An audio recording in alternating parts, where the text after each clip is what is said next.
Quanta felicidade, estamos aqui em mais um Eixo Sem Censura, lugar onde a discussão ela tem como base as boas ideias para melhor contribuir para o estado do Amazonas. E hoje, sem sombra de dúvidas, nós, como não seríamos diferentes dos outros encontros, vamos discutir ideias com um dos maiores e experientes políticos hoje no estado do Amazonas. Olha só, eu vou pegar minha colinha aqui porque é extenso. Diplomata, ex-ministro, ex-senador, ex-deputado federal e foi prefeito por Manaus durante 3 mandatos? Arthur, é isso? Olha Sim. Só, bem-vindo à minha casa, Arthur. Muito obrigado. Quero que você possa se sentir à vontade para discorrer as suas ideias, para falar bem e para falar mal. Aproveite. Para falar, enfim, né? Para falar, né? Exatamente, para falar. Muito bem-vindo e satisfação enorme poder ter você aqui conosco. Muito obrigado. A honra é minha. É a segunda vez que eu venho e percebo que é um lugar muito bom para se colocar ideias. Na medida em que o próprio nome desse programa já é muito chamativo para mim. Sem censura. Isso é muito importante. Porque com censura, aí passa a ter um adversário aqui. Porque eu não aceito ditadura, eu não aceito censura, eu não aceito nada disso. E sem censura, a gente realmente vê que é um ambiente democrático para se discutir ideias e para se ver o que é melhor para o nosso querido, amado estado do Amazonas. E você viveu, inclusive, aquele período de ditadura ali no... Nossa Senhora, se você conseguisse, passa a mão aqui. Eu vou passar, com licença. Pode passar, eu vou passar. Passa aqui, ó. Olha aqui, lembrança que eu tenho da polícia política. Assim. Eu só não estou conseguindo identificar se tinha prego na ponta, mas... Não tinha prego na ponta, graças a Deus, senão eu não estaria contando a história, né? Mas a gente enfrentou aquele pessoal do jeito que podia. Eu fui autor de uma ideia que foi a de... Não tinha a polícia política, não tinha aqueles escudos. Nós fizemos um de madeira maciça. Depois de apanhar bastante e bater no que era possível, a gente escudo maciço e espada feita de pau, né? Então, quando tinha um confronto, nem sempre eles saíam bem. Nem sempre eles saíam muito bem, sabe? Muitas vezes, e não tinha história. Uma vez você estava querendo me pegar, se me pegasse, ia me matar na Avenida Rio Branco. De repente ele desaba, eu não faço isso com ninguém, mas aquele ali que queria me matar, eu digo, tirei um tiro de meta na cara dele, que a bola deve ter estourado a rede do Maracanã. Ele lá. Foi ele duro. Ele ficado com os calombos também. Lutando por democracia. Isso era no Rio de Janeiro na época? Rio de Janeiro. Lutando por liberdade. Tem uma história do Zé Disseu. Zé Disseu, uma vez um repórter falou para ele, Zé Disseu, ministro, deputado, não sei, ele foi as duas coisas. Aí ele disse assim, por que essa sua afinidade com Arthur Virgílio? Aí ele falou assim, porque ele é líder do governo Fernando Henrique. E eu quero saber o que é que estão pensando sobre a oposição. Então eu procuro conversar com ele. Tenho certeza que o dia que nós formos no governo, ele vai querer sentir o nosso pulso para ver o que é que nós queremos fazer contra eles. E com isso leva a uma coisa saudável, que é volta e meia almoçar, jantar, conversar, trocar ideia, porque o adversário não é necessariamente o inimigo. O adversário pode ser uma pessoa que pensa diferente, mas com respeito, com educação, enfim. Tolerância. E ela ficou insistindo com ele. Aí ele contou um negócio meio pesado, ele disse assim, bom, você quer saber mesmo qual é a minha afinidade com ele? Eu era líder estudantil em São Paulo e ele no Rio de Janeiro. Enquanto eu queimava carro da polícia em São Paulo, ele queimava no Rio de Janeiro. Amigos de fogo, literalmente, né? Amigos de fogo. Aí pronto, depois aconteceu isso mesmo, que eles foram para o governo, eu fazia oposição ao governo deles, mas sempre mantendo o diálogo, sempre procurando manter o diálogo com os parlamentares. Por exemplo, a questão da Zona Franca para mim é intocável, né? Então eu não podia admitir nunca. Quando eles vinha alguma medidazinha que pudesse prejudicar a Zona Franca, o pau já comia antes de aviso. E depois, durante a coisa, eu começava a tumultuar as sessões do Congresso, a não deixar andar. E eu pegava uma lista de pessoas que tinham morrido, ou até de gente que tinha sido muito bem sucedida em algum campo. Uhum. Por exemplo, faleceu hoje o escritor fulano tal da Academia Brasileira de Letras. Eu digo, senhor presidente, não temos como olhar nada se nós não debatermos primeiro a honra dessa pessoa e o valor intelectual dela. Outra coisa, mas vamos ver essa questão da Zona Franca, por exemplo. Já tem muito incentivo Eu digo, sim, mas como tem também muito percalço, como tem muita gente tentando prejudicar, eu quero que a gente respeite muito, porque é a vida do meu estado. E é um estado que tem tudo para contribuir com o Brasil, mais do que qualquer outro estado. O Amazonas é o estado mais importante da federação. Ele tem todo o potencial para ser uma das regiões mais estratégicas e mais bem-sucedidas e mais definitivamente importante, relevante no planeta. Onde é que tem uma outra floresta como essa? Quem diz que não tem a cura do câncer numa daquelas árvores ali, algumas daquelas árvores, com as suas folhas, né? A gente precisa ter mais laboratórios aqui, nós precisamos ter mais pesquisa, ciência. cientistas, mais ciência, enfim, para nós podermos explorar sem derrubada de árvores, sem a história de dinamitar a floresta, sem nada disso, porque se acontecesse isso, imagine, se a Zona Franca acabasse, claramente acabaria a floresta. E acabando a floresta, eu queria ver chover em São Paulo, chover no Rio Grande do Sul, e nas nossas nuvens voadoras vão levando água pelo Brasil inteiro, né? Então, além do mais, nós temos tantas respostas que precisam ser dadas, mas eu tenho certeza que elas estão lá na escuridão da floresta quando é de noite, no sol quando é de dia, mas essas respostas estão ali muito boas para serem dadas. Já tem perfume, já tem remédios. Será que o do câncer não estaria também? Por que não se investe mesmo, em vez de investir no preconceito, não se investe mesmo aqui? Por que São Paulo, ao invés de perseguir, por que não se torna sócio? Por exemplo, da biotecnologia. Nós precisamos fazer 3, 4, 5 modalidades de indústria que realmente vão somar a Zona Franca ao Polo Industrial de Manaus e vai fazer da gente uma potência. E faz, ao mesmo tempo, uma potência a serviço do Brasil. Né? Do planeta. Do planeta, tem isso. Tem toda a razão. Boa correção, do planeta. Porque nós temos muitas riquezas, né? Temos o potássio, temos a biotecnologia, temos uma biodiversidade econômica incrível para ser explorada, temos um amplo e uma gama de possibilidades. Temos a variedade de peixes, né? Peixes. Foi de novo. Então, o meu preferido é o Matenchão. Matenchão é bom. Recheadinho com a... Recheadinho é bom. Eu gosto. Mas, Arthur, depois de tudo que você já viveu na política, por que retornar? O que é que está faltando ainda fazer? Porque é o seguinte, o doutor Ulisses Guimarães explicaria isso bem. Uma vez perguntaram ao doutor Ulisses, como é que o senhor, depois de tantos êxitos na política, o senhor continua na vida pública? Só a morte o tirou da política.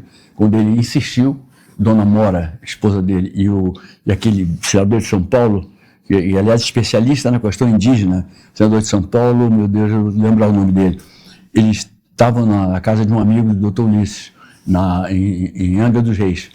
Começou a chover. Aí eles falaram, vamos permanecer na casa desse seu amigo aqui, que já ofereceu para nós os quartos, né? E amanhã a gente sai de manhã, não vai ter chuva mais, né? Aí o doutor Ulisses, não, nós temos compromisso amanhã cedo, não sei o quê. Aí ele foi, morreu. Então a única forma de o doutor Ulisses sair da política era com a morte, né? Porque ele dizia, a política para ele, o Ulisses, só tinha entrada, não tinha saída. Para mim é a mesma coisa.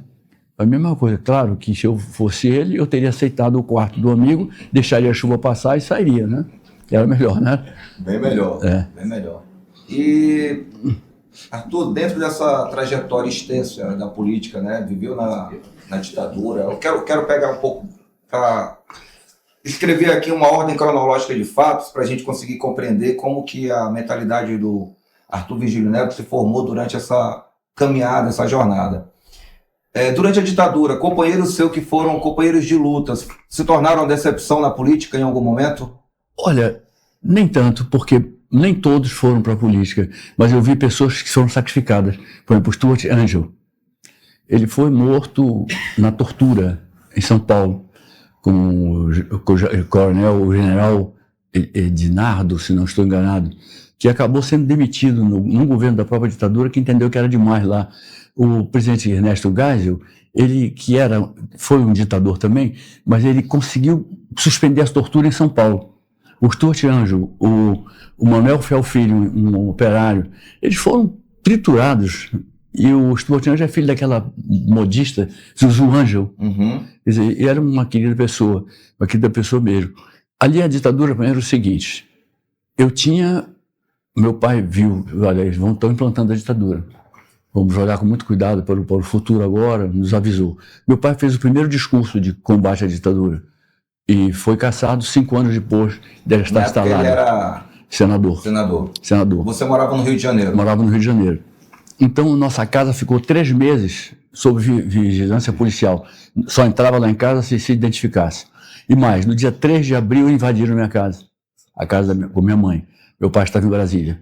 E aí nos colocaram para cantar o hino nacional, para nós provarmos que nós não éramos comunistas, enfim. Minha mãe olhou de maneira séria. Na verdade, nenhum de nós queria obedecer. Mas Ana Luísa, eu, Júlio e Ricardo. Mas mamãe olhou para a gente daquele jeito, como dizia, para seguir. Aí seguimos, saiu. Eu fiquei muito com isso atravessado na garganta, sabe? Então, quando eu fiz vestibular, foi lá um pouquinho depois do vestibular, fui para a Universidade de Direito, a Faculdade Nacional de Direito. Hoje é o UFRJ, mas na época era a Faculdade Nacional de Direito. E ela tinha toda uma tradição de combater ditadura, né? Toda uma tradição. Então, eu fui lá para reforçar essa tradição. Nós fizemos lá, fizemos a Bom Senso prosperar, porque tinha lá um grupo radical que queria pegar um professor, jogar o professor pela janela, com uma carta pedindo à ditadura que recue, senão ia outro professor. Eu mesmo que surgi, e outros professores disseram, não, nós não vamos vencer da ditadura desse jeito, não vamos matar professor nenhum, nós vamos ficar aqui, resistindo e tudo mais. E fui voto vencedor, né, dessa vez. Mas muito bem, a ditadura para mim era uma coisa a ser liquidada, Meu primeiro mandato de deputado federal, eu falei isso, pedi a palavra, depois uma parte, um sítio lá, disse, o que você veio fazer aqui? Eu digo, vim lutar para acabar com a ditadura militar. Disse, mas pode ser caçado? Eu digo, poder, posso. Se eu for caçado, eu vou para a rua como eu ia nos tempos de estudante. Se for morto, aí eu vou acordar de noite para apertar o seu pescoço. De noite eu vou sair da turma só para apertar seu pescoço. Aí ficou lá, você se atrevido, eu digo que isso é verdade. Eu tenho muito orgulho disso, herdei do meu pai herdou do pai dele, então nós somos atrevidos mesmo. Já tinha o sangue na veia ali de não se calar. Não calar. Quando você buscou contribuir de uma certa forma para a política do estado do Amazonas, você tinha já essa noção da ciência política, na prática, ela tender a alguns jogos políticos que podem contribuir diretamente ou não para um estado melhor? Não tenho dúvida nenhuma, é isso mesmo. Claro que eu tive uma escola em casa. Meu bisavô paterno era político. Meu tio-avô, senador Severino Nunes, era político. Meu pai, político, enfim. Então eu cresci assim, digamos, me politizando muito cedo, né? Muito cedo. Então eu só fiz aplicar o que eu sabia e aprendendo umas coisas para aplicar também, entendeu? Quer dizer, eu entrei para a ditadura assim, para o período contra a ditadura, entrei assim, tipo assim, eu e ela não podemos ficar, os dois não ficam vivos. Ou eu não pode ocupar o mesmo quadrado. Ou ela não fica. Ela foi, graças a Deus eu estou aqui. Firme e forte, mais uma campanha, não é isso? Mais uma campanha, muito legal. Porta de entrada. Não tem porta de saída. Exatamente. Quem é o seu grupo político hoje? Assim, nós sabemos qual é o seu grupo político, mas eu gostaria que você explicasse o porquê dessa conjuntura política hoje, dentro de um grupo que, por muito tempo, você foi adversário. Só para que aqueles que estão nos acompanhem consigam compreender a maneira como o senhor pensa quando lida na política, que é importante ter aliados. Eu diria que por algum tempo, assim, sabe, fui adversário, com outro tempo fui aliado. É o caso, por exemplo, do candidato a governador Omar Aziz. Tá. O Omar é uma pessoa que eu ajudei muito no momento difícil da vida dele. Ele, em compensação, praticamente salvou a vida da minha netinha, a Júlia, que hoje é uma moça, ela teve um princípio de meningite, e ele era vice-governador, ele resolveu a questão do avião rapidamente, ela chegou de madrugada em São Paulo, o hospital estava esperando, e ela saiu inteira, e é uma moça muito linda, parece o vô. Puxou, tá no sangue. Puxou o sangue do vô. Então, a partir desses pontos aí foram essas justificativas, por exemplo. É como você falou, a questão de ser adversário não significa ser inimigo. Inimigo não. Por exemplo, o senador Eduardo Braga, que é meu candidato à reeleição, ele é candidato, já podemos falar isso, já seria hipocrisia não falar, né? Estávamos em pré-campanha, agora estamos numa campanha. Que vai se começar para valer mesmo no dia 16 de agosto, né? Mas muito bem. o Eduardo tem sido um bom senador, ele tem trabalhado também e tem oferecido bons frutos. Então, não vejo assim nenhuma razão para não estar com ele. Eu entrei para o MDB quando fui um dos fundadores dele. E agora eu meramente voltei. Bom filho a casa torna. Meramente voltei.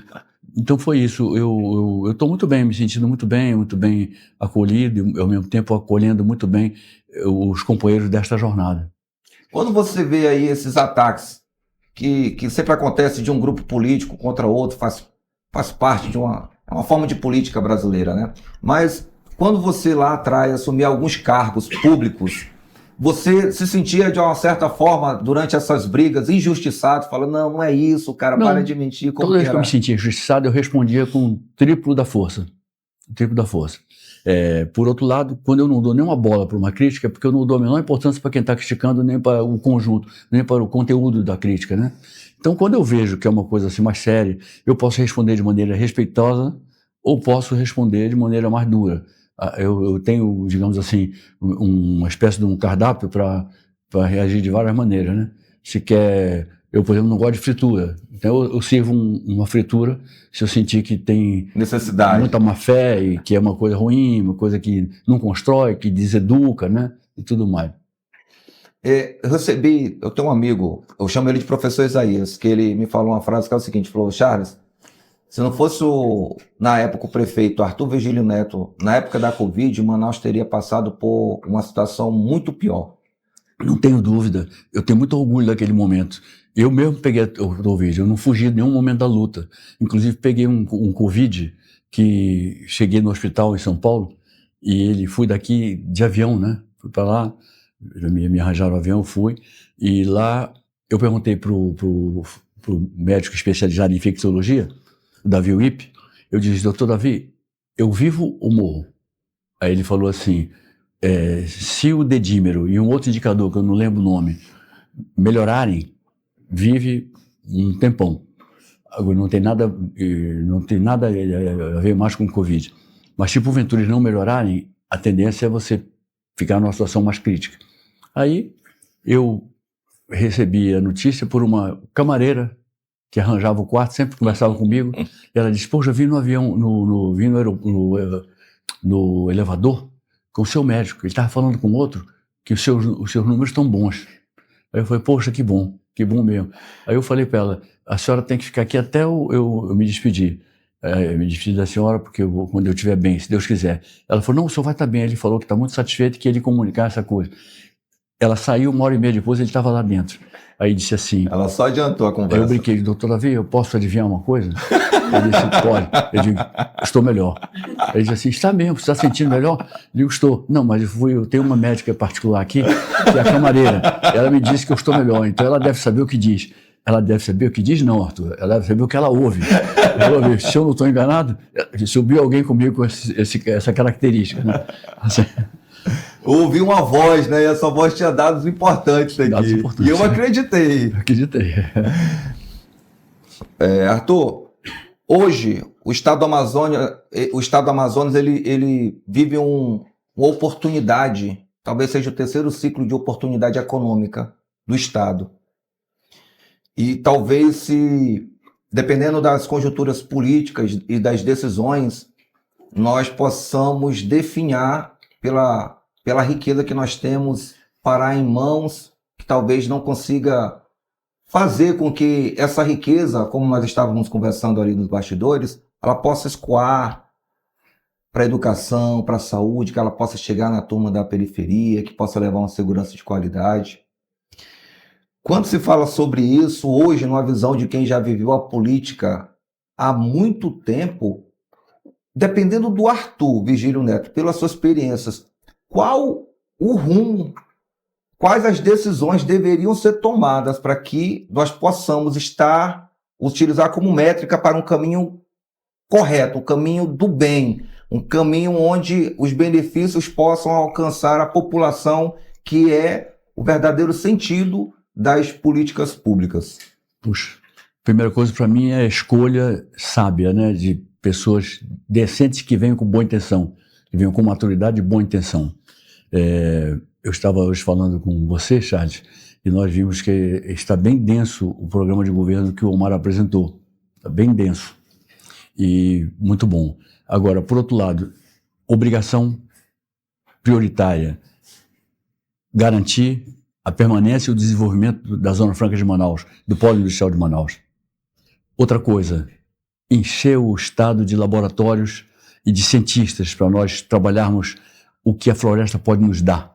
A floresta pode nos subsidiar, ela pode nos oferecer. Nós não podemos ter toda essa riqueza e não aproveitar dela. Não me refiro a fazer derrubada absurda de floresta, ao contrário. Tem que ter um manejo, esse manejo tem que ser... Se derrubou uma árvore, planta outra para poder, com o tempo ela vai acabar voltando. Mas o manejo florestal é muito importante, porque não mexe com a estrutura da floresta, que é um potencial que nós temos. Eu acho que o mundo se divide entre pessoas que admiram a Amazônia e admiram a nossa floresta e gente que tem inveja da nossa floresta. Gostariam de ter na terra deles. Imagine, se fosse um país europeu, por exemplo, muito rico. Ou se fosse um país do norte, aqui, Estados Unidos, muito rico, e que de repente dissesse, a floresta é minha. Imagine o que eles não fariam com os laboratórios que eles têm, com a ciência que eles praticam, com tudo isso. Nós temos que nos preparar para isso. Acho que nós temos que ter 3, 4, 5, 6, sei lá, modalidades de indústria. Já falei da biotecnologia. Certo. Aproveitar a biodiversidade com vários ramais, né? Vários ramais, para nós estarmos cientes de que nós, muito certos de que estamos no caminho certo, né? No caminho correto, enfim. Seguindo, por exemplo, pessoas muito sábias. Eu vou mostrar aqui uma coisa que mostra seu bom gosto, e mostra aqui. Olha aqui, esse homem aqui é o Samuel Benchimol. Foi muito mais velho, muito amigo, muito mais velho que meu pai, inclusive. O Samuel Benchimol é um homem que escreveu mais de 50 livros, né? Mais de 150. Mais de 150, né? Incrível. Muita contribuição. Muito inteligente mesmo. Então aqui a Amazônia, formação social e cultural. Mas fora que ele escolheu sobre todos os ângulos, ele escreveu sobre todos os ângulos sobre a Amazônia, né? Escreveu sobre todos os ângulos, né? Como desenvolver de forma sustentável. Como desenvolver de forma sustentável. Foi um benemérito. E essas mentes que podem e devem ser, talvez, incentivadas, né? Como você estava falando aqui, Arthur, ter incentivo à pesquisa, cientistas, né? Se você pega a biotecnologia, por exemplo, o nível de exploração da floresta, ela não vem para o desmatamento, muito pelo contrário. Cria-se uma consciência de proteção. Por quê? Porque para você ter um desenvolvimento de uma determinada medicina a partir de uma árvore, você não pode acabar com aquilo. Você tem que manter de alguma forma. A gente tem discutido aqui muito sobre a questão da zona econômica ecológica, que você divide o Estado, de fato, em partes para que ele possa desenvolver de acordo com a região, né? De acordo com aquele lugar. Então, a gente pega, por exemplo, a BR-19, que eu acho que quando você entrou na política, já tinha essa discussão, você está... Eu era a favor de uma ferrovia. Ferrovia? Eu queria uma ferrovia, eu achava bem melhor, bem mais em conta, bem mais duradouro, né? Muito melhor. E, infelizmente, não optaram pela ferrovia e saiu a necessidade da rodovia. Chegaram a fazer uma viabilidade da ferrovia? Era muito boa a viabilidade. Para dar certo, era realmente a superior da rodovia.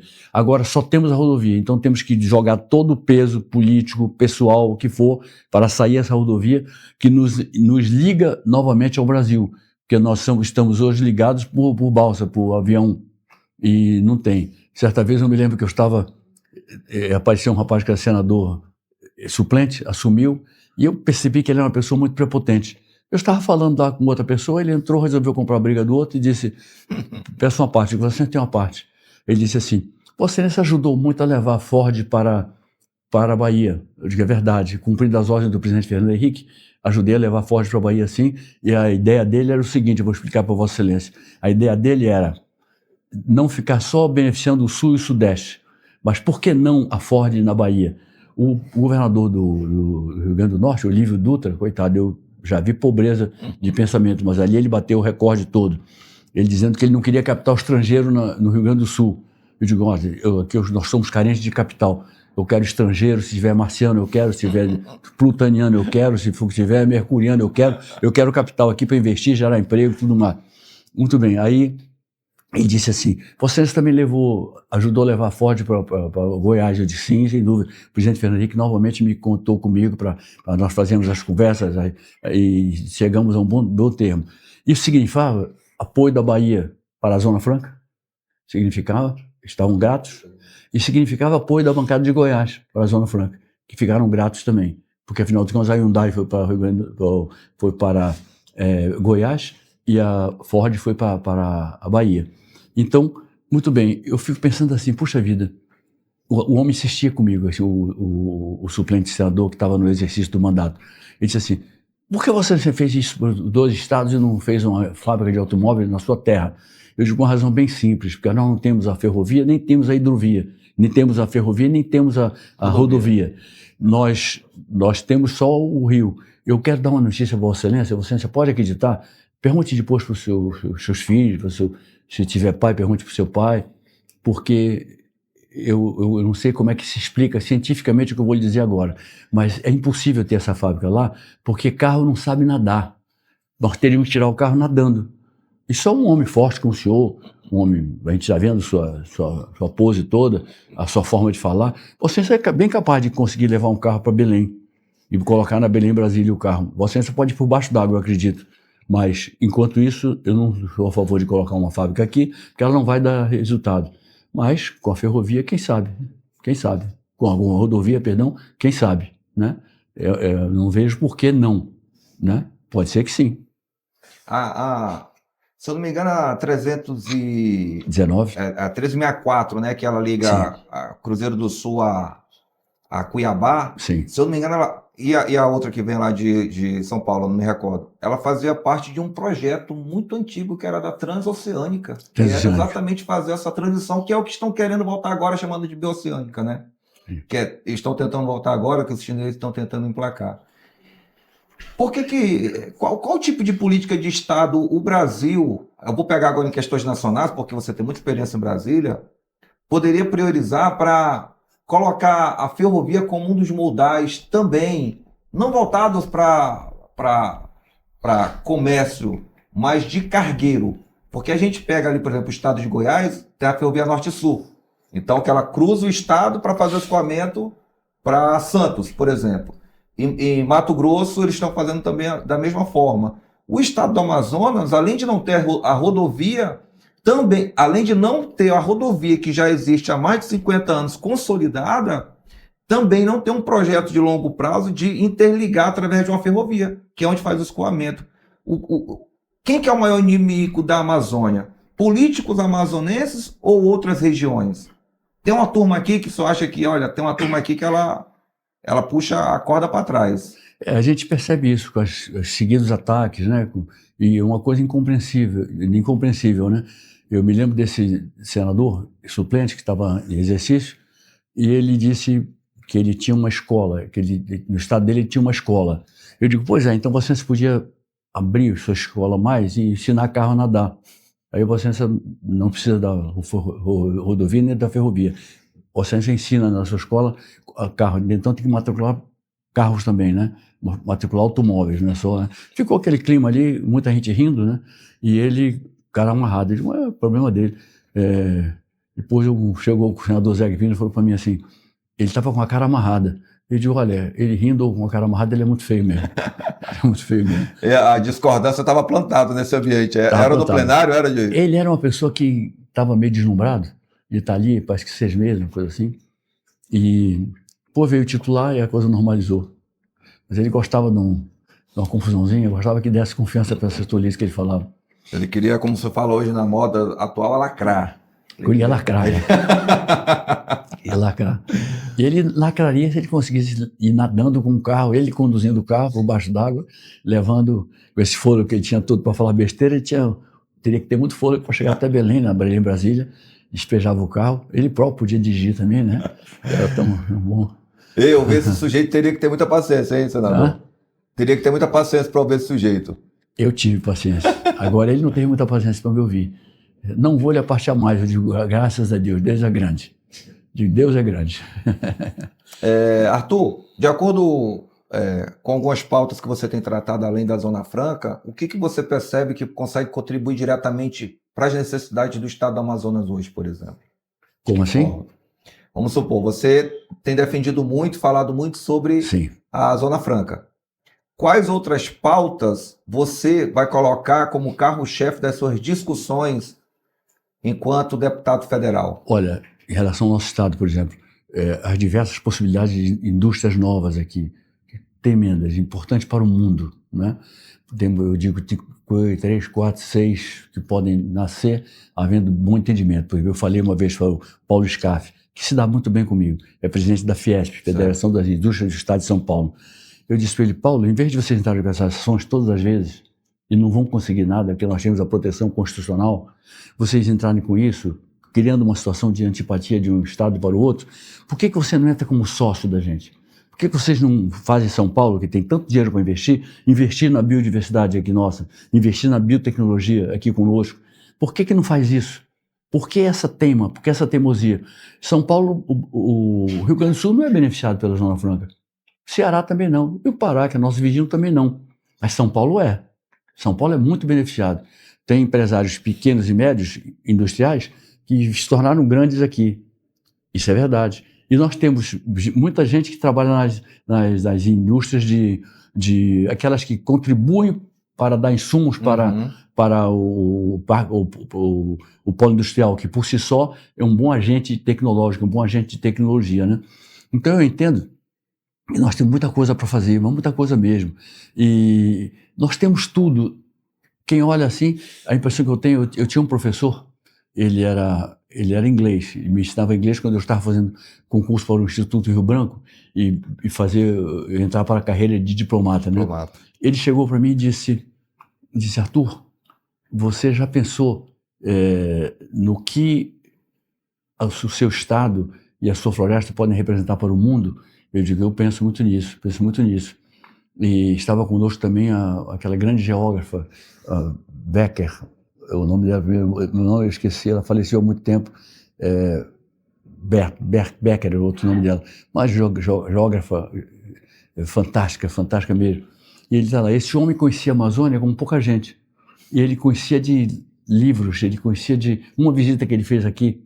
Eu até falei, mas professor, numa visita só dá para conhecer? Ele falou assim, porque eu tinha os livros, eu tinha tido os livros, então eu fiz. Aí ele próprio estava fazendo um livro, ele faleceu antes do fim do livro, e não sei por que não publicaram o livro dele.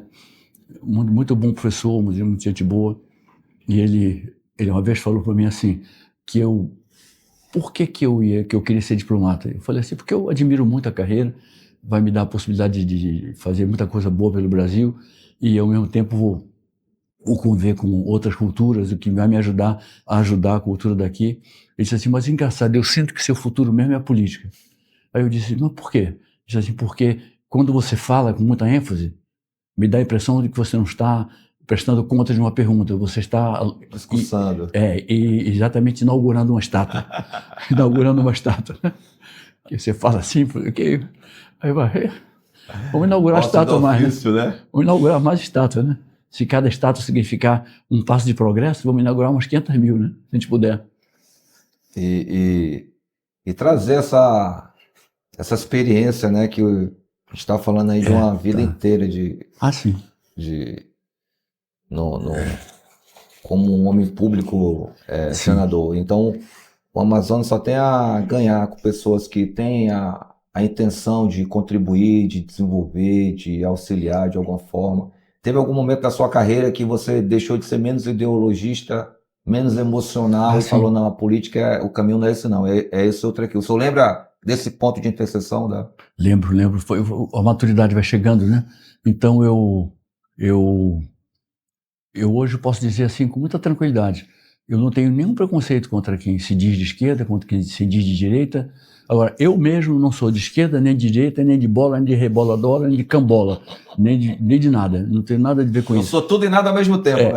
Eu sou assim, eu gosto de marchar pelo meio, procurando ver o que tem de bom de um lado, de outro, enfim, e procurar sempre manter convívio inteligente, um convívio justo com as pessoas, evitar essa história. Eu não suporto fulano de tal, nem suporto ninguém do lado dele. Aí eu suporto Beltrano de tal, mas e nem que está junto com ele. Quer dizer, quer uma certa massificação assim.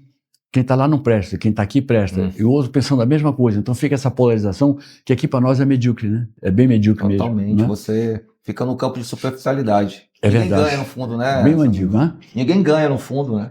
Não ganha, não. Só perde, né? A população perde porque divide pessoas boas que poderiam estar trabalhando Podia estar ajudando, para um bem maior da sociedade. É verdade. Pela sua experiência, como que você consegue enxergar essa turma que hoje está aí assumindo a política, né? Hoje se fala muito sobre a velha política. Antes era somente esquerda e direita.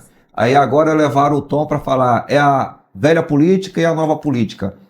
Como que o senhor enxerga essas falácias? Como que o senhor enxerga eu vejo a nova política como uma coisa boa se ela for conduzida por pessoas boas, por pessoas capazes, por pessoas competentes, pessoas inteligentes, pessoas cultas, né? E vejo a velha política como algo que já deu muito fruto, né? Muita gente boa já foi presidente Juscelino Kubitschek, por exemplo, né? Quem é que vai dizer que não foi uma pessoa que serviu muito ao país, né?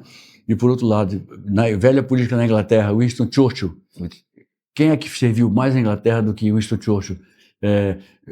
Vamos pegar assim Abraham Lincoln para os Estados Unidos, o que ele representava para os Estados Unidos, né?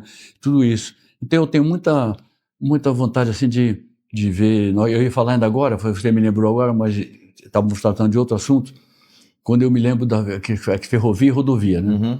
Eu me lembro que o último presidente, antes do Getúlio se implantar no poder, e eu tinha admiração por ele, mas depois que ele limpou a sua barra de ditador, né?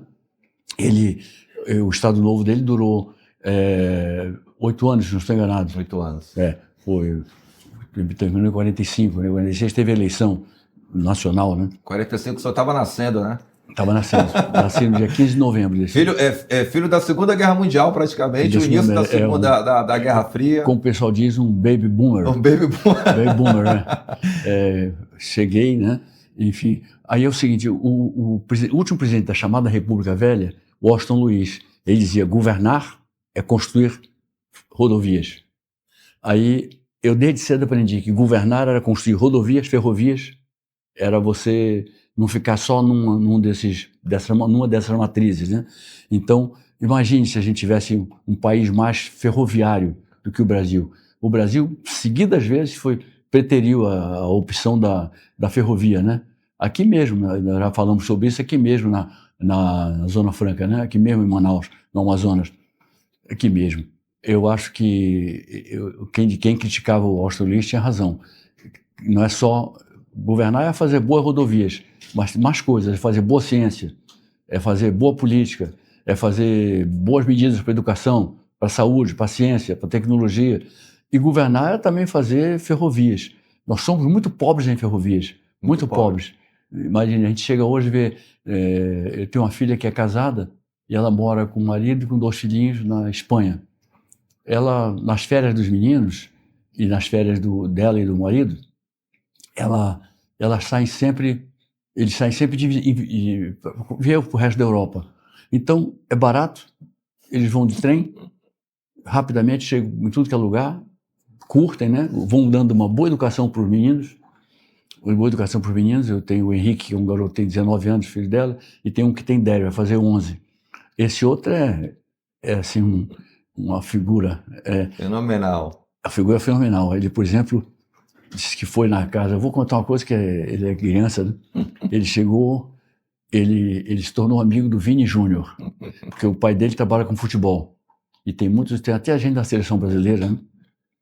E ele chegou lá, ele falou, vô, sabe da maior? Ele disse, qual foi, Biel? O Gabriel a gente chama de Biel. Biel, qual foi, Biel? Fui na casa do Vini Júnior. O papai me levou. Ah, que legal. E como é que foi? Ele te tratou bem? Muito bem. Tirou foto comigo, sorrindo, me abraçando. Escreveu o nome dele na minha camisa e tudo mais. Depois serviu um lanche pra gente muito legal. Muito legal. Aí eu disse, poxa, que legal. E depois ele serviu um almoço pra gente, mostrou os aparelhos de ginástica dele, tudo isso. E no final, quando ele ia fazer outro lanche pra gente, e depois do almoço, né, para nós podermos ir embora, aí ele disse assim, vocês podiam ficar um pouco mais. Aí o meu pai falou, não vamos tomar seu tempo todo, Vini. Ele disse assim, tá bem, mas e aí, o Gabriel? Ele disse assim, eu queria só ir ao banheiro. Aí ele disse assim, tem 6 banheiros na casa. 6 banheiros na casa. Aí eu procurei logo o dele, eu vi. Como é que você sabia que era o banheiro dele? Porque era o lugar onde tinha mais luxo, na casa dele, não sei o quê. Né? Aí cheguei lá, eu fiz cocô na casa do Vinícius Júnior. Fiz cocô na casa do Vinícius Júnior. Aí ele disse assim, aí eu digo, mas vem cá, você pelo menos se deu o trabalho de dar descarga, né? Ele falou assim, Ivo, ele é bem safadinho, né? Ivo, é bem possível que eu não tenha feito isso. Aí toda vez que eu ligo para ele, eu falo, meu filho, você tem ido na casa do Vinícius, não esqueça de dar. Se você for lá, não esqueça. Aniversário, ele me ligou, olha o que está no Instagram sobre o meu aniversário. A declaração do Vini Júnior a meu respeito. Aí ele está dizendo, meu amigo Gabriel, meu amigo Biel, não sei o quê, botou ele lá em cima, né? Ele falou assim, você vê que eu sou amigo dele, né? Outra que ele falou também, ele mostrou uma corrida engraçada que ele faz, uma corrida estática, né? Com aquela corrida ali, que cura determinados males, né? Ele tem um lugar chovendo, né? O chuveiro em cima dele, e ele, num cubículo ali, correndo estaticamente. Aí ele falou assim, eu pensei que ele era doido, vô, porque ele corre e não sai do lugar. Não sai do lugar. E ele é muito boa figura. Ele tem 10 aninhos. 10 anos. Gosta do Brasil, que é uma loucura. Ele já veio aqui, não? Já veio uma vez. Não, ele nunca veio. Ele está há 10 anos lá. Ele saiu daqui com 2. Olha que legal. Com 2 anos, então ele está... E com 8 anos ele saiu daqui. 2 anos ele saiu daqui. Agora tem 10 que eles estão lá, ele está há 8 anos lá. Então ele tem muito mais, digamos assim, cultura de espanhol, mas ele insiste em ser brasileiro. Ele fica assim, já brigou na escola dele, brigou de tapa, porque ele disse assim, o Brasil é uma porcaria, o Brasil não sei o quê, o Brasil é um país atrasado, não sei o quê. Aí ele não conversa, ele não dialoga muito. Ele logo resolve, no meio dele, mais Biel de ser, né? A figuraça. Eu gosto muito dele. Eu disse para ele assim, ele disse assim para ele, o irmão teve uma namorada, o irmão brigou com a namorada. Ela brigou com ele, os 2 brigaram. Aí ele chegou para mim, eu aprendi isso com um amigo do meu pai. O que você falou pro seu irmão? Eu aprendi com um amigo do meu pai. O que é? Que mulher com biscoito, sai 1,8 m. Não adianta sofrer. Ele falou isso pro irmão. Eu digo, como é que vai ser com você? Se ela, minha namorada futura, quiser brigar, biscoito, sai 1,8 m. Assim, aí eu disse, olha, você tem que respeitar as mulheres mais do que você respeita. Porque, veja, sua mãe se dá o respeito, né? E você tem que perceber isso. Um dos meus mais fortes toques na política é exatamente a defesa da mulher. Mulher não nasceu para apanhar de homem. O homem que bate mulher é um covarde, acima de tudo é um frouxo, é um covarde. O homem que mata uma mulher é um assassino que merece uma prisão por dar 3 vidas para ele e manter ele preso as 3 vidas, isolado, sem comunicação com ninguém, sem banho de sol, sem nada. Infelizmente no Brasil tem crescido muito. Exatamente. Desde 2025 já foi uma prova disso, nós não temos a estatística de 2026. Os crimes contra a mulher, os assassinatos estão crescendo de uma maneira muito perigosa, muito chata. Então eu acredito que é quase que um striptease que o homem que faz isso faz. Ele deve ter dito assim, eu sou covarde. Será que todo mundo precisa saber que eu sou covarde? Eu também. Então eu bati na mulher, matei a mulher. Ele é covarde. Se ele fosse homem, por que ele não faz isso com levando em conta a idade para trás, trazendo de volta o Mike Tyson para trás? Vai tentar matar o Mike Tyson. Chega então faixa dele. Coral, né?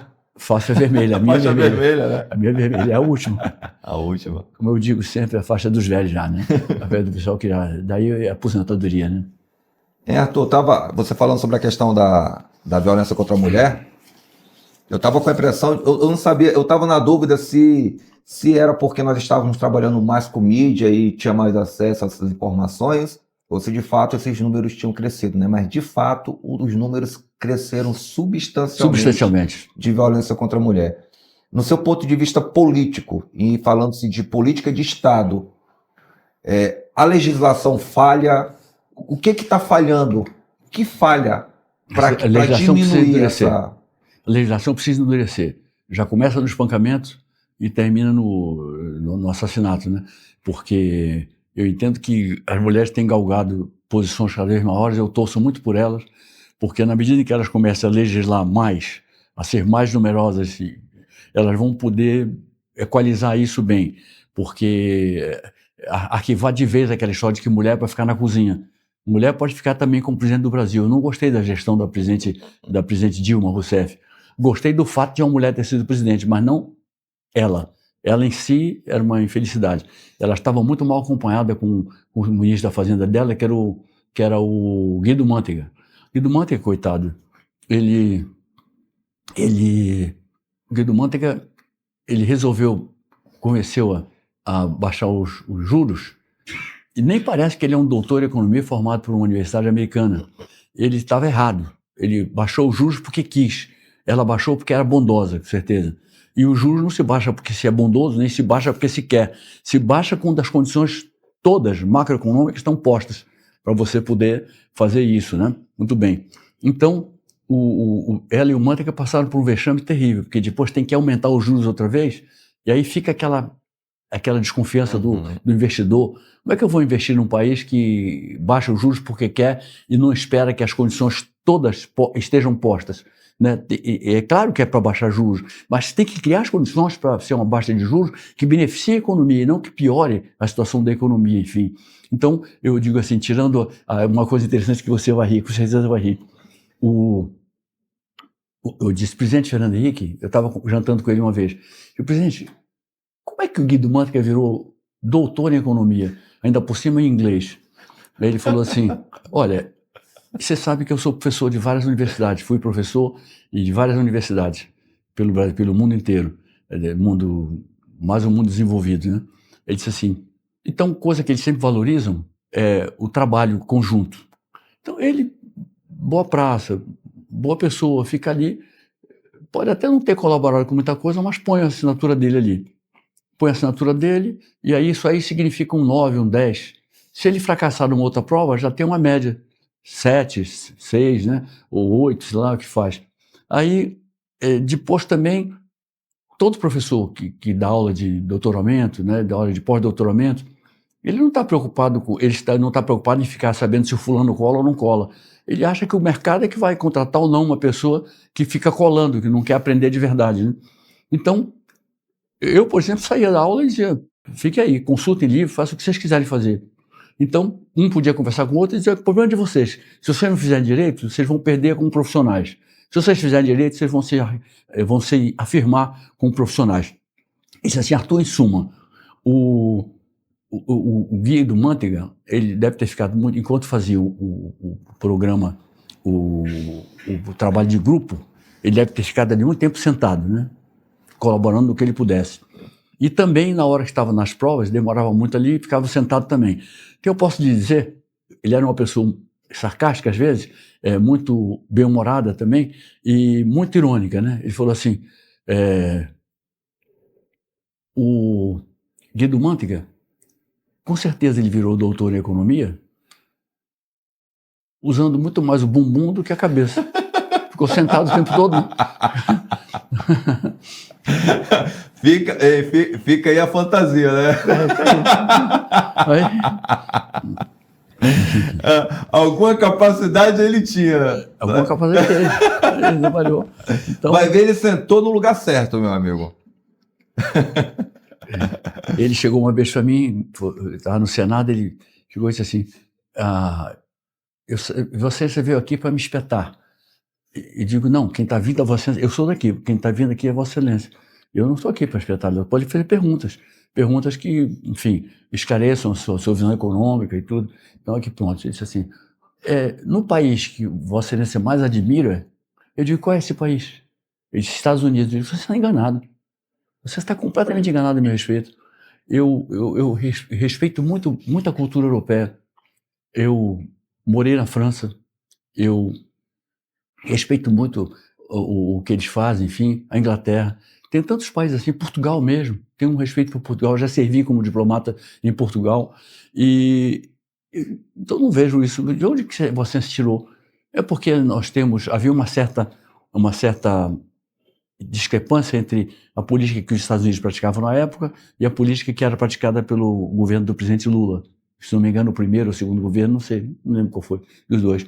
eu sei que eu disse para ele, olha, não é o país que eu admiro mais, não. Agora, embora eu gosto, por exemplo, de vários lugares lá.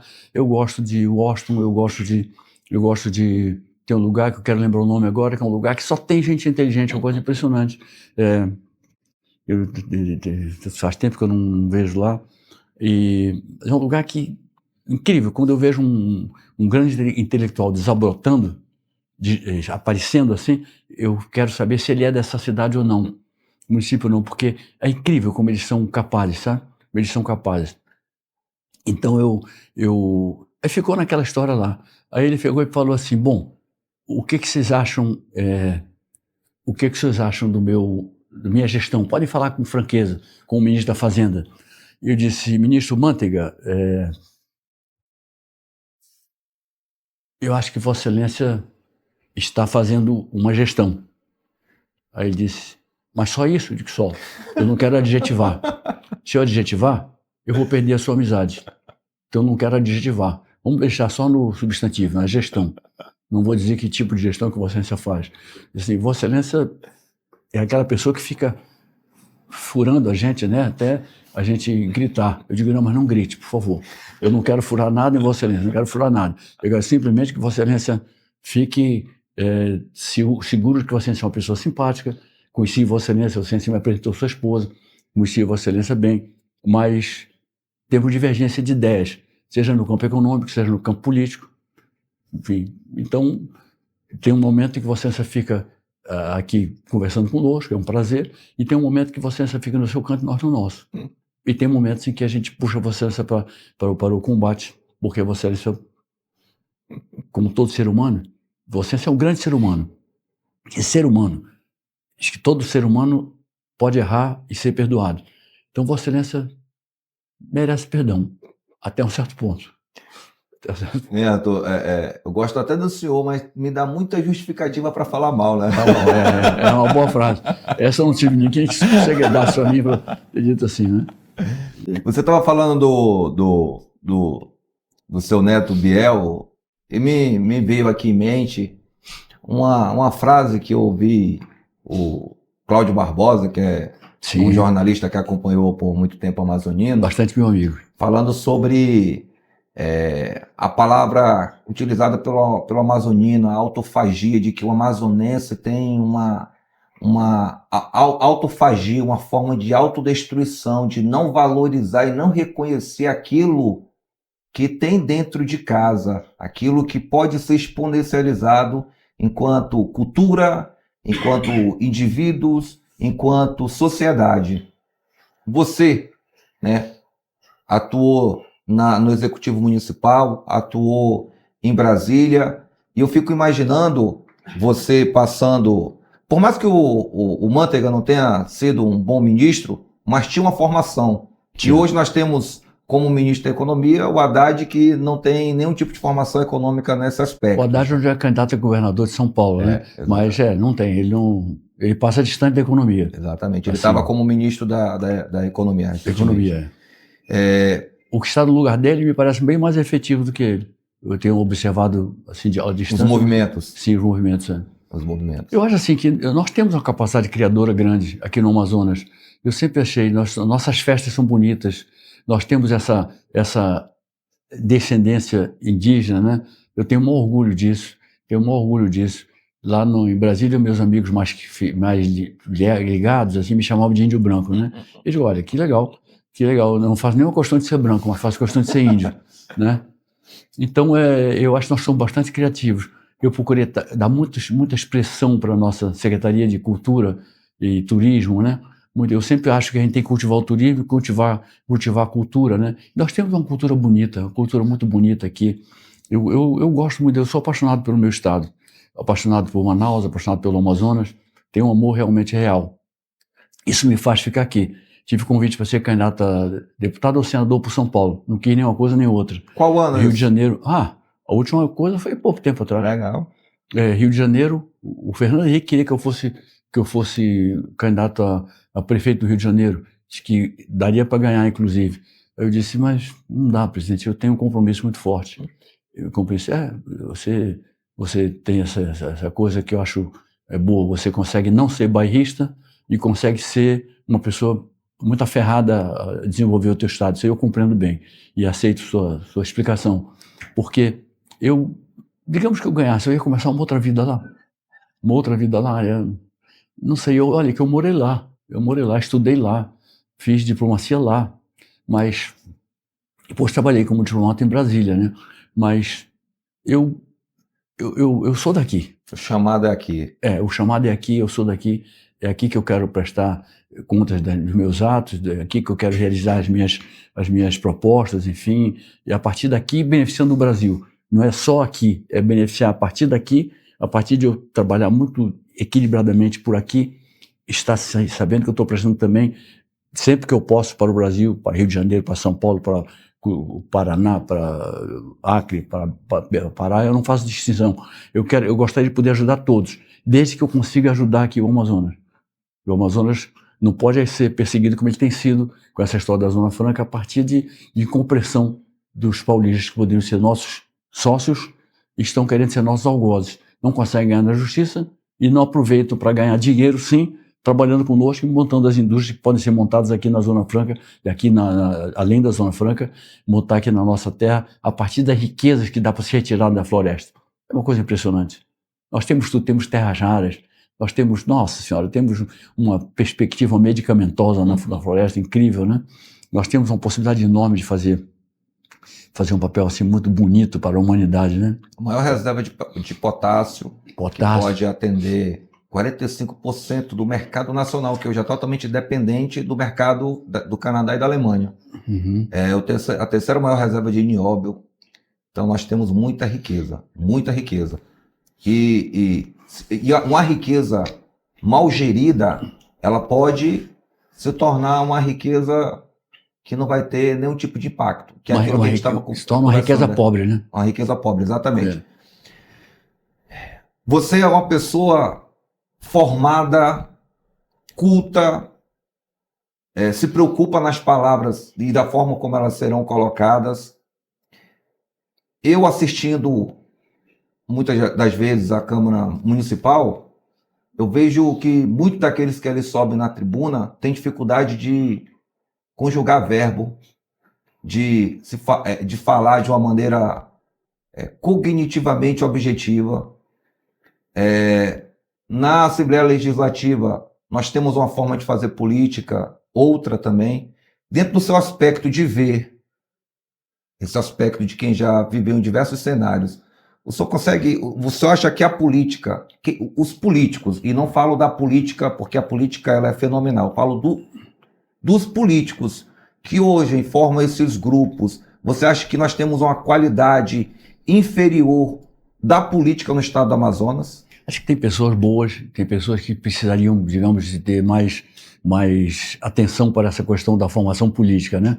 Enfim, mas eu acho que eu faço muita fé em quem está vindo, quem está chegando, né? Certo. A juventude aí. Por exemplo, nós falamos ainda há pouco no Amazonino, eu não comentei, eu tenho muita admiração por ele.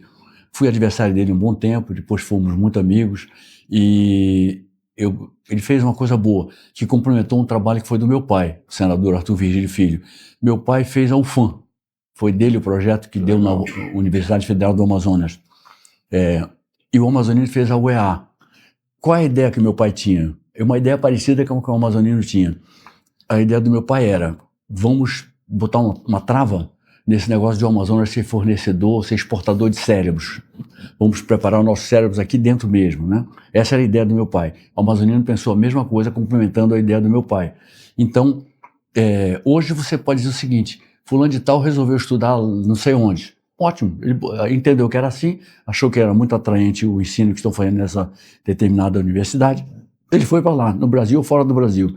Mas não dá para ele dizer que ele não tem como aprender bem aqui. Não dá para dizer. Nós temos hoje muita capacidade de preparar pessoas muito preparadas, seja no ramo econômico, seja no ramo da geografia, da história, da língua portuguesa, enfim, da literatura, enfim. Acho que nós temos muita possibilidade de trabalhar assim. Então eu acho que nós temos que ter mais uma preocupação assim com a formação da política, né, das pessoas. Isso serve para todo mundo, para quem quer ser político, para quem é político e para quem não é. E até para quem não quer ser, mas não é pecado nenhum ter formação política boa. Não significa dizer tem que ficar com fulano, ficar com Beltrano, nada disso. É ter princípios que orientem uma sabedoria na hora de decidir. Uma sabedoria na hora da decisão, né? Eu estou muito assim, esperançoso que a nova geração venha com tudo mesmo.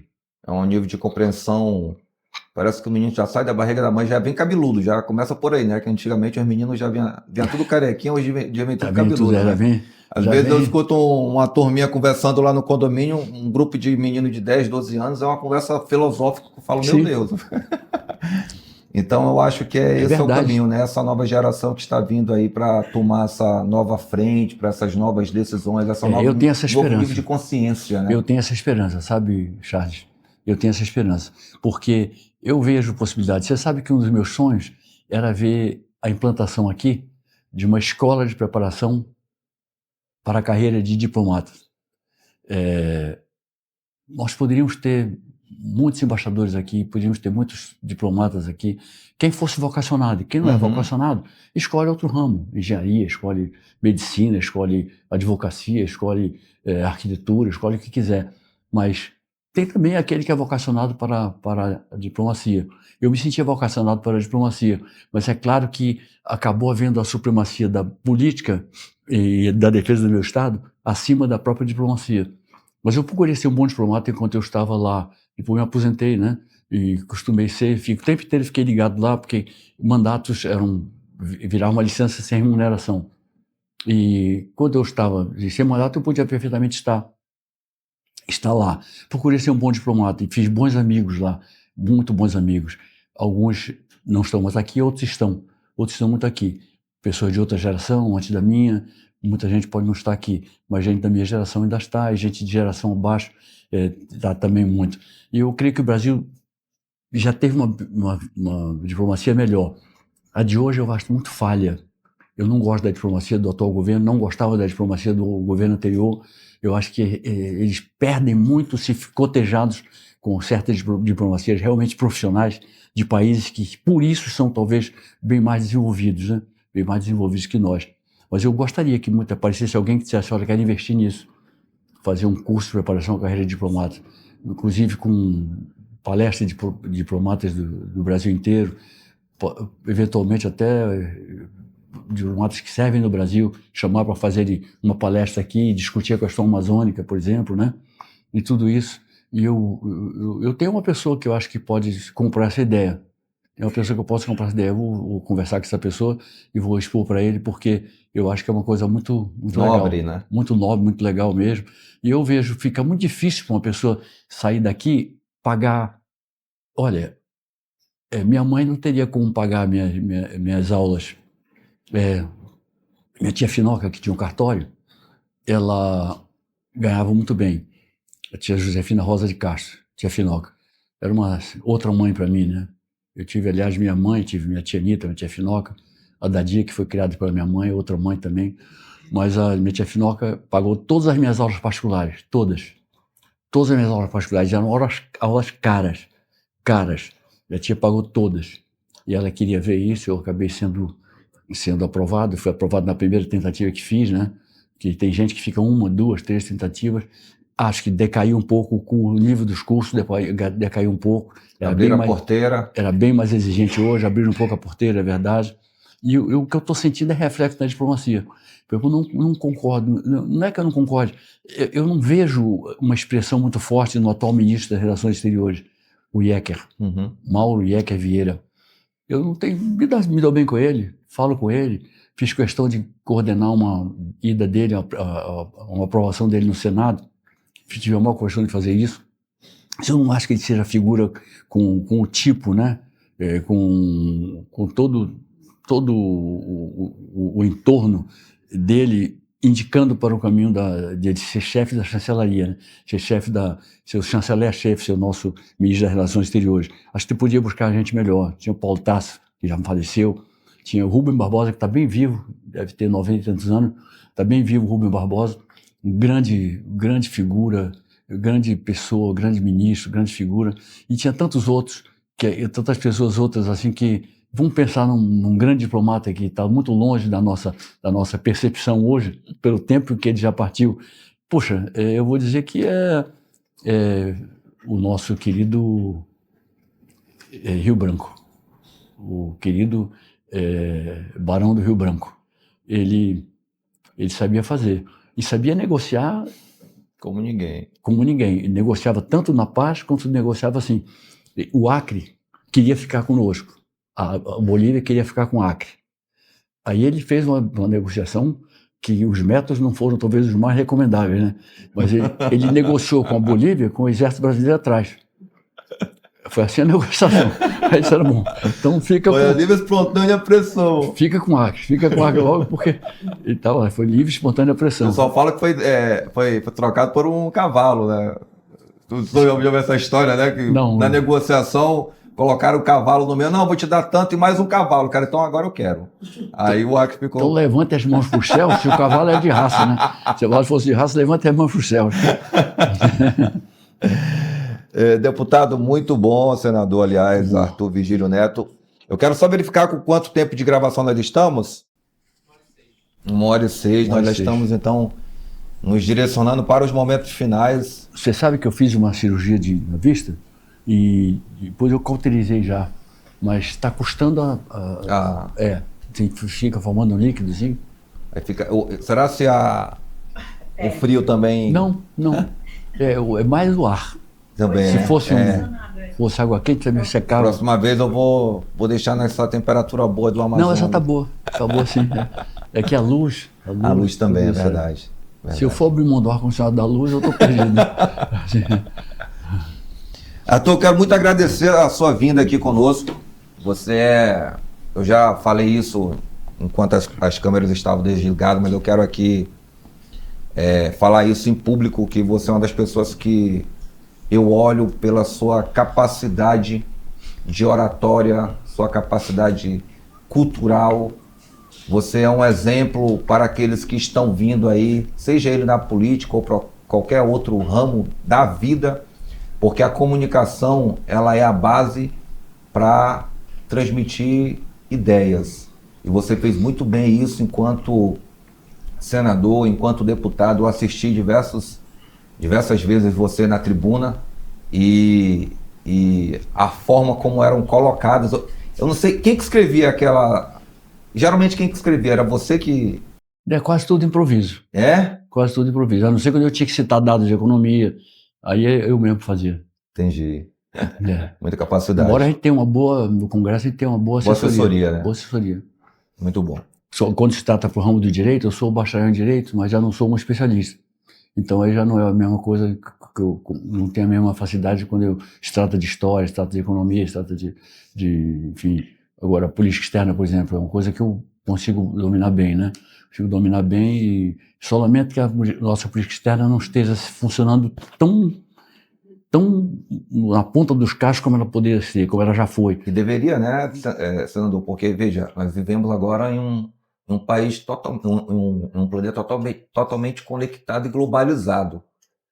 Se você não tem uma boa diplomacia, perde muito nas mesas de negociação. Estou notando isso. Por exemplo, eu vejo assim, um certo enfraquecimento também da diplomacia nos Estados Unidos. Eu não considero que seja uma diplomacia que seja muito ouvida pelo presidente, né? Porque não era possível durar tanto esse arremedo de guerra, essa história lá, que toda vez que aumenta, que tem problemas lá, há uma prisão do petróleo, e aí o petróleo fica mais raro, aí o valor do petróleo, do barril sobe. Hoje está em $100 do barril, tipo Brent, né? Porque não há a menor segurança de que não estoure essa guerra outra vez, né? Chegou a 150 no pico da guerra. Chegou no pico da guerra, foi. Agora, mas 100 já é pesado para o barril, tipo Brent, é pesado já. Então, eu digo assim, faltou diplomacia. Faltou diplomacia. Não espero nada de uma diplomacia iraniana. Não espero. É um país que não merece sofrer, como nenhum merece, mas eles têm certas coisas. Por exemplo, a tradição deles, eu não sei se eles evoluíram muito, mas de não tanto tempo para cá. Por exemplo, uma mulher fica viúva, ela, em tese, ela não deveria casar, nem viver com outra pessoa. Eles consideram que isso é infidelidade. A quem já morreu. Quer dizer, ela tem direito de levar a vida dela, né? De viver a vida dela. Uma menininha foi condenada à morte porque arrancou uma burca. ela não queria ficar com burca. Toda menininha fica vaidosa e tudo mais. Ela achou que aquela burca, eu acho aquilo horroroso mesmo. Então ela arrancou a cabeça e foi condenada à morte. O homem, quando é, no caso de se casar com uma mulher viúva, ou passar a viver com uma mulher viúva, né, ele passa até 3 anos na cadeia. Ela costumava ser condenada à morte. Então eu fico vendo assim que é um lugar que não respeita a mulher, que não leva a mulher a sério, que acha que tem a supremacia do homem, enfim, tem aqueles ayatolás ali. Não é que eu morro de simpatia por eles, mas acho que não é justo essa guerra continuar. Não é justo essa guerra continuar. Não é bom para os Estados Unidos, que estão se encalacrando lá, com gastos com guerra, que o reflexo disso da inflação tem sido dura, eles não estão conseguindo dar para trás a inflação norte-americana, né? Não estão conseguindo dar. E eles pioram a nossa inflação aqui na medida que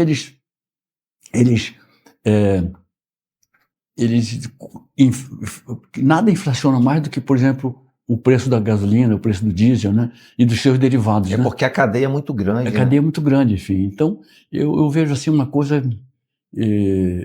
assim, por exemplo, eu pessoalmente nada tenho, nem conheço, mas eu votaria em outra pessoa que não o presidente Trump, se eu pudesse votar. Eu não acho que ele esteja à altura do governo americano, de ser presidente de um país tão importante, uma potência tão forte, uma potência tão resistente. Não acho que sim, acho que não é assim. Mas, enfim, outro dia eu estava, um amigo meu falando uma opção de coisas, aí ele disse assim, falou uma besteira, o maior estadista que já houve foi Trump. Aí eu disse assim, bom, eu vou citar os michurucas, né? Vou citar aqui os estadistas michurucas, vou citar Winston Spencer Churchill, que foi quem derrotou, de verdade, quem derrotou o eixo nazi-fascista foi ele. Hitler. Ajudado pelos Estados Unidos, ajudado até pelo Brasil, ajudado por vários países, mas foi ele, o grande homem. Aos 88 anos de idade, ele ficava no rádio dia e noite ali, e ao mesmo tempo insuflando a Inglaterra a resistir. Ele conseguiu unir a União Soviética e os americanos. Olha o poder de diplomacia. Que coisa, né? Aí olha só, outra pessoa que eu coloquei, eu disse assim, Abraham Lincoln. Outra pessoa que eu coloquei, Charles de Gaulle, aquele presidente francês, fantástica figura, né? Não sei se ele chegou a ser vice-primeiro-ministro, não sei. Eu sei que presidente ele foi. E outra pessoa, o próprio John Kennedy, né? Uma figura que tinha áreas de estadista mesmo, enfim. Então, eu digo, todos. Aí o rapaz conseguiu dizer para mim que o Trump era superior a todos esses. Eu digo, olha, toda vez que eu estiver triste, eu vou falar contigo. Porque você vai me alegar, com certeza. Eu vou dizer assim, poxa, fiquei pensando comigo mesmo. Eu tenho certeza que eu não sou tão boa assim. Porque... Mas, essas atitudes, Arthur, só indo para um campo já outro de filosofia, enfim, tende-se até a caminhar para um governo universal, porque se você não respeita a soberania de outro, ou você tem o governo universal, ou então o mundo vai vir em guerras. Fala-se muito, há muito tempo sobre essa escalada para um governo universal. O que é e o que não é, talvez não seja da minha geração, mas pelo que se entende do que tem acontecido, né? Terras raras, as restrições de água, restrições de terras produtivas. Você vai, é um planeta muito grande, mas com zonas de produção pequenas. Então, sim, é verdade. Você pega aí uma escalada que tem-se para isso. E você quer ver uma coisa, Charles? A própria atitude atual dos Estados Unidos das tarifas, dos tarifaços. Quer dizer, eu tenho a impressão que isso aí é algo que dá muito pouco lucro para eles, se der lucro, muito pouco no presente, e vai criar problemas no futuro. Eles têm que prestar atenção na emergência da China. A China precisa, de fato, tirar de vez da cabeça essa história de Partido Comunista Chinês, porque nenhum país está sendo mais capitalista do que a China. Então, vamos acabar com essa ilusão Eles são parcialmente comunistas, né? Mas acho que tem que estar na ideia de novas gerações encamparem que não é para ser nada disso. Não deu certo o comunismo, né? Havia idealistas como o líder do comunismo no Brasil, meu Deus, a mulher dele foi mandada para os nazistas, né? E foi assassinada lá. Esquecendo o nome do homem, ele é realmente uma figura admirável. Mas muito bem. Mas não deu certo. Não deu certo em lugar nenhum. Não deu certo em Cuba, não deu certo em lugar nenhum. Então, por que a China insiste nisso? Mas a China está, por outro lado, dando um show no mundo de tecnologia, né? Ela está modernizando suas cidades, está contemporaneizando seus costumes, enfim. Está muito impressionante isso. Eu tenho a impressão que continuar nessa história da tarifa, dessa coisa agressiva contra outros países, pode acabar dando em prejuízo para os Estados Unidos, digamos, daqui a 1 década, 2 décadas, 3 décadas, 1 década, 2 décadas, 3 décadas, 5 décadas, passam de repente. Não para mim, não para você, mas passam de repente para a história dos países, né? E o ciclo econômico, né? O ciclo econômico. Dizem alguns estudos que ainda sofrem impactos da crise de 29. Sim, é verdade. Teve a crise de 2008, que ainda era um aspecto da crise de 29. Sim, é verdade. E aí você, na atual conjuntura do momento, percebe-se esses movimentos, né? Quando o Joe Biden estava na presidência, teve colapso financeiro nos Estados Unidos. E isso a gente está falando aí há pouco tempo. Falar nisso, eu me lembro de um deputado brasileiro que nasceu em Portugal. Você sabe que pode ser deputado até federal? Pode. Se for português, se naturaliza brasileiro, né? Não, acho que se naturalizar brasileiro não sei qual é. Eu sei que tem um convênio que você pode também ser um parlamentar no Portugal. E o vice-versa, né? E ele estava lá falando uma coisa e elogiando a ditadura militar. Ele dizendo que tinha um artigo do primeiro-ministro da Alemanha elogiando a ditadura militar. Eu entendi que não era verdadeiro, ele não mostrou. Eu digo, você pediu para colocar nos anais da casa? Eu gostaria de ler muito isso. Aí, estou pedindo aqui ao meu assessor que traga esse artigo. Ele me trouxe um papel que não era o artigo. Aí eu disse assim, olha, não estou vendo nenhum elogio do primeiro-ministro alemão à ditadura militar. Eu estou bem dizer que o Brasil tem crescido apesar da ditadura militar. Apesar da ditadura militar, é um pouco diferente. Aí eu disse para ele assim, você conhece aquele célebre economista que, hoje eu não estou no dia bom, que foi quem resolveu a crise de 29? Meu Deus, é um inglês, eu não vou me perdoar, não lembro o nome dele agora. Aí ele disse assim, claro que eu conheço, já li esse homem. Aí eu disse assim, e Vossa Excelência conhece outro economista muito fantástico que pouca gente conhece? Eu tenho a honra de conhecer. Você conhece o Clark Kent? Aí ele falou assim, já sei dele, já tenho. Digo, mas esse aí não é economista, ele é o super-homem. Esse é o super-homem. Eu disse, cadê ele, homem? Esse é o super-homem. Ele não é economista, não. O outro era oh, meu Deus, não é o nome do outro? Meu Deus, é uma figura que... Não é o Karl Popper, não, né? Não, é o Karl Popper, não. É um outro, poxa, é capaz de eu estar no carro daqui a pouquinho e me lembrar o nome dele, porque ele fez tudo, ele segurou aquela... Em certo nível, ele segurou e possibilitou a restauração dos Estados Unidos a partir de 29, né? A crise de 29 foi feia. Era empresário se jogando do edifício, né? Porque não estava aguentando toda aquela conjuntura de tristeza, de dor, né? De destruição, né? Foi o maior período, né, de suicídio nos Estados Unidos, naquele período. O maior período de suicídios, verdade. Então tá. Tá bem. Turma, eu quero aqui agradecer toda a equipe do Arthur, que gentilmente trouxe ele para esse momento de bate-papo, com toda a tranquilidade, conseguiu ajustar com a nossa equipe também. Quero agradecer a minha equipe, que transformou esse momento de tranquilidade, de bate-papo harmonioso. E aqui, Arthur, a gente trata tudo no aspecto das ideias, sendo sempre gentil para aqueles que vêm aqui e contribuem, como você sentou aqui e contribuiu, e que isso vai ficar registrado para a nossa posteridade.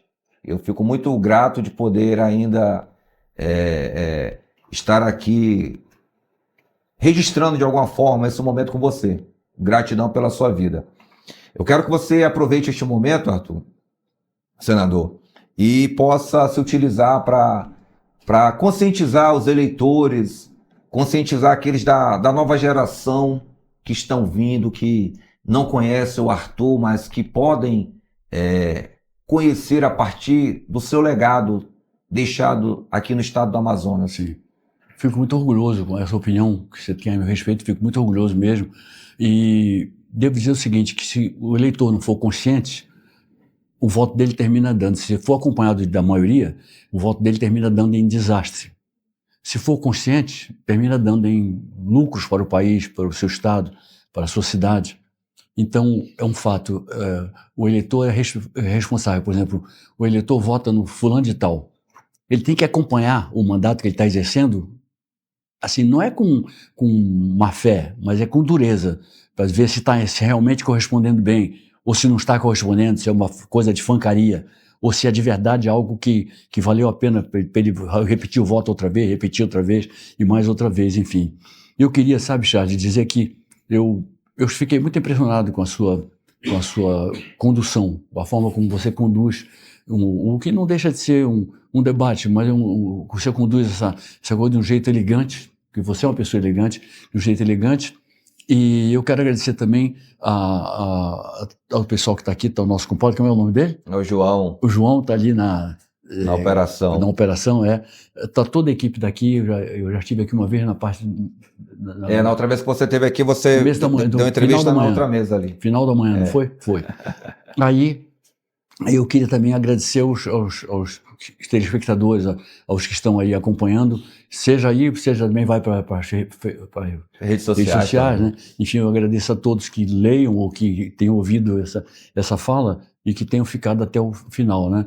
Eu agradeço muito, porque a gente precisa de se comunicar, e se comunicar é uma arte, assim, a gente tem que saber que está realmente contribuindo para momentos assim bonitos, momentos bonitos do estado da gente, da cidade da gente, do país da gente, das cidades do interior. Se referindo ao Amazonas, eu vejo também com muito carinho, muito amor ao interior do estado. Precisa de ter prioridades reconhecidas e muito trabalho, né? Eu acho que a gente tem que ter essa noção de que cada um tem que ajudar a sociedade, o seu estado, o seu país, de um jeito. O militar responde de um jeito, o advogado de outro, o engenheiro de outro, o médico de outro jeito. Uma notícia boa. Já li que o câncer de pâncreas já não mata tão repentinamente mais, já tem a fórmula para evitar isso. E antigamente era assim, vai morrer daqui a semanas, né? Hoje em dia não está assim. Então, a medicina avançando, né? E avançando também nesse campo da compreensão política, da compreensão. Eu não estou aqui para fazer campanha política, mas estou aqui para falar de política como o geral, como uma coisa que toca na vida das pessoas. As pessoas têm a sua vida tocada. Então, eu digo, um governo que desempenha mal é um governo que foi mal eleito, né? Se ele desempenha bem, é um governo que foi bem eleito eleito com bom critério, né? Mas eu, sobretudo, queria dar meu coração para vocês, agradecer a vocês pela paciência, por tudo, terem ouvido. Repito o agradecimento a você, Charles, e agradecimento ao João, a todo mundo aqui da sua equipe, que o pessoal gentil, o pessoal muito correto, muito boas pessoas, todos eles, né? E eu tenho orgulho de, portanto, ter sido, pela segunda vez, chamado aqui para falar. Fico muito honrado de ter participado disso. Gratidão, meu amigo. Muito obrigado pelas palavras. Turma, quero muito agradecer a todos vocês que estão acompanhando, que o Eixo Sem Censura tem crescido, trazendo debates, trazendo ideias. O nosso principal objetivo aqui é tentar ter uma resposta para uma pergunta que é o seguinte, senador. Por que o Amazonas, um estado tão rico, tem índices tão ruins? E por que essa riqueza não chega na ponta daqueles que dão a vida e que são a base do fazedorismo da Amazônia? Então, quero muito agradecer a você que nos acompanhou, a você que se dedica um tempo, né, curtindo as nossas redes sociais. Quero agradecer Nós estávamos até 2 semanas atrás, Arthur, dentro da nossa página, com mais de 50 milhões de acessos no nosso Instagram. Somos talvez o único portal e o único podcast totalmente independente de partidarismo no estado do Amazonas. Tá? Porém, nós fomos atacados porque quem tem liberdade para falar também tem a liberdade de sofrer as consequências por aqueles que não gostam de alguma forma de ver a opinião e que discordam daquilo que envolve corrupção e má gestão. Mas eu tenho uma palavra para falar. Nós estamos apenas começando, e cada vez que nós somos agredidos e cada vez que nós somos tentados nos escalar, nos tornamos mais fortes. Isso me dá muito mais vontade para vir aqui. Posso fazer uma... Claro. Posso? Claro. Se não me engano, é um grande poeta mineiro que diz assim: se são contra a isenção com que você trata, se são contra a liberdade que você reclama e se são contra a liberdade que você usa num meio de comunicação tão importante, já dizia esse grande poeta mineiro, vocês passarão e nós passarinhos. E nós passarinhos, exatamente. Porque vão-se os anéis, né? Vão os dedos e ficam-se os anéis. Não, vão os anéis e ficam-se os dedos. Então não adianta, é só tentativa. Nós estamos aqui para exatamente buscar elevar o nível da discussão, e o que nós trabalhamos e nós estamos elevando esse nível, Arthur. Ninguém aqui está para expor, porque o mal por si só ele se destrói. Nós estamos aqui para discutir as ideias, e as ideias elas serão sempre colocadas da melhor forma possível. Então, se nós estamos aqui hoje, nós temos um propósito para isso. Se daqui a 1 ano, 2 anos, 4 anos, eu não sei aonde esse projeto vai chegar, porque o futuro pertence a Deus, mas for algo do bem e que tem um propósito de elevar o Amazonas para um nível melhor, que isso seja tomado como uma resposta para aqueles que praticam a maldade e colocam a corrupção, a má gestão e os escândalos acima de tudo. Então, quero agradecer eu aqui, Charles Fernandes, em nome de toda a equipe, naqueles que acreditam no nosso trabalho, e eu aguardo você até a próxima. Tchau, tchau. Obrigado.